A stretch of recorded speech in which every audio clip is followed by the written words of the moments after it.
Hello, I'm Ashutosh Wechalekar. I'm a hematologist from the National Amyloidosis Center at University College London. And it's my pleasure to be here this evening with Professor Sanchorawala, who leads the Amyloidosis Center at Boston University.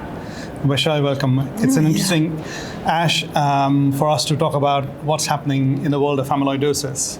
Yes, absolutely. I think this ASH really has captured a lot of stuff on AL amyloidosis, including treatments, diagnosis, antifibril agents. So I think this is a very, very exciting meeting for us.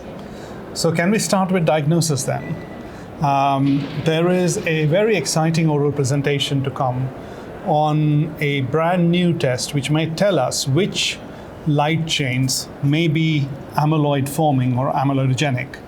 Right. What do you think of that? Right, I think this is a transformative diagnostic test that can be used for clinical utility because of screening for monoclonal gammopathy for known significance patients, as well as for prognostication and risk stratification of patients with AL amyloidosis. It is an immunoassay that has been developed by a small biotech company that looks at the dimeric light chain constant domain on the lambda amyloidogenic light chains. And what they found was that in a quantitative analysis or quantitative assay that patients with AL amyloidosis had very high levels of this dimeric light chain constant domain compared to normal individuals, compared to patients with multiple myeloma, and compared to patients with monoclonal gammopathy of unknown significance. So I think if this test gets validated and if it works, it will be really transformative in patients with lambda AL amyloidosis. I completely agree with you. I think not only will it be transformative in amyloid, but it will also be give us a tool to figure out which patients with AMGA, smoldering myeloma, and myeloma should we follow up more closely for the development of amyloid. It is one of those tests that we've been waiting for the last 20 years. Absolutely. And if this test is validated, it will certainly be a sea change in amyloid diagnosis. Absolutely. What else was interesting for you in this meeting? I think that the other thing that is interesting is there's a lot of data also coming out on plasma cell directed therapies, and I think that you have a poster here on Belantamab mafodotin with your updated data. So I think that is also very, very interesting. It is not available in the United States because of FDA withdrawal of the medication, but it's available in UK. So can you tell us a little bit more about it? Yeah, so Belantamab is a monoclonal antibody BCMA targeted conjugated with a toxin. And we have certainly used it in patients with relapsed refractory amyloidosis. We have now treated about 35 patients with this. And certainly in our hands, we find it's extremely well tolerated, very few adverse events. There is, of course, the problem with the ocular toxicity, but in amyloidosis, where we have to use it less frequently with lower doses, we find that that's a very manageable side effect. And how do you dose it, Ashu? So we tend to dose it as full dose as per the recommendation to begin with, but then we proactively dose reduce by 25% or 50% even before the patients develop eye toxicity that allows us to give the drug to majority of the patients. And do you increase the time interval between the doses? The time interval is in the SPC is every 3 weeks, but we tend to give it between every 4 and 6 weeks, depending on the tolerance, which makes a big difference to this patient population. I think it is a drug which, at least in amyloidosis, needs further study, even though at the moment it is still under review for what's going to happen with it in multiple myeloma. You had an interesting presentation, Vaishali, on antifibril antibodies with safety data from the large prospective studies that were done by Prathina on Birtamimab. So that is a poster presentation of Birtamimab, its safety and tolerability in patients with AL amyloidosis, and 302 patients were included in this analysis who participated on phase 1 and 2 trials, open label extension, Pronto trial, Vital trial, and also Pronto crossover open label extension. And the median duration of Birtamimab exposure in 302 patients was 12.2 months. And the most reported side effects with Birtamimab were very, very minimal of fatigue, constipation, nausea, and dyspnea. And what they also show is that there was all-cause adverse events and treatment-related adverse events were no different than a placebo arm on VITAL and PRONTO, which were the placebo-controlled randomized trials.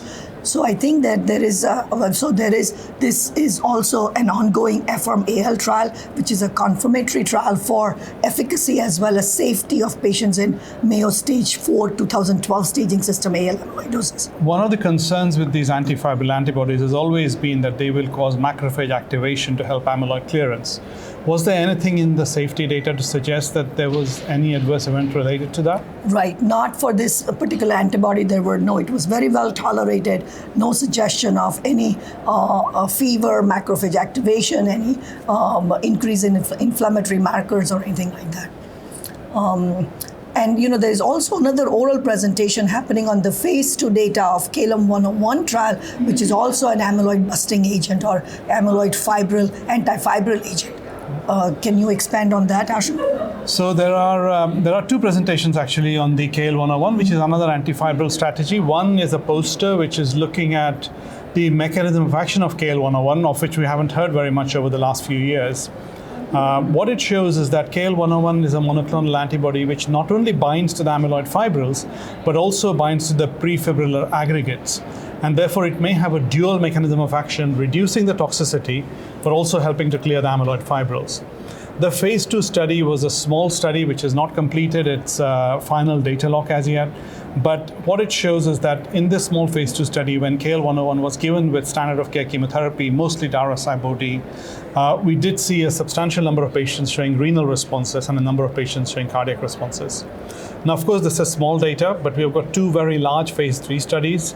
The KALE 101, 301 and 302 studies looking at patients with moderately advanced and very advanced cardiac amyloidosis, which have now fully recruited.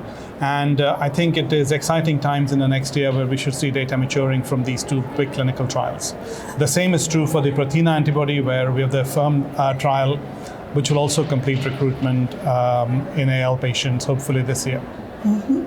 And then, can you tell me a little bit about the staging system, Mayo 2004 versus Mayo 2012 staging system?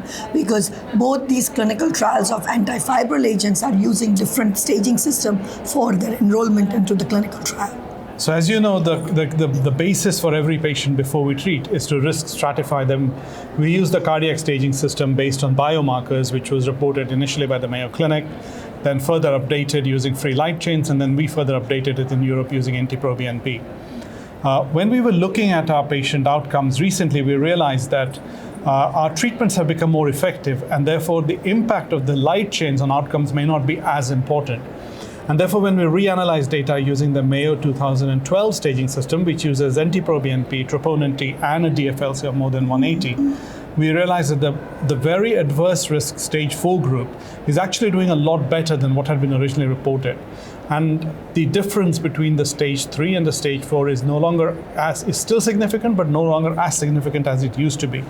And therefore, we think that in the modern era of treatments, we do need to look at all the staging systems again, because we're also seeing something very similar with the European modified NT-proBNP troponin staging system, where the difference between the stage 2 and stage 3 is not as significant. Most of our patients weren't treated with Daratumumab up front. So I think there is a poster from the group in Colombia, which is also looking at a small number of patients using the same staging systems. And they find that the difference even between stage 1 and 2 is much less when you use DARA-based treatment. So I do believe we need to redefine staging now that we have got these highly effective modern treatments for amyloidosis. Absolutely. So I think in conclusion, I think the future for AL amyloidosis is very bright. I think we are attacking different targets and pathogenesis of fibrillogenesis of AL amyloidosis. And I think that the outlook for patients with AL amyloidosis is very, very improved since, you and I started working in this field. I think I completely agree with that. I think it's an exciting few years to come with treatments targeting the clone, treatments targeting the fibrils themselves, and we may have ways of diagnosing the disease much, much earlier. It's been great talking to you about amyloidosis at this meeting, Vaishali. Same here, Ashu. Thank you.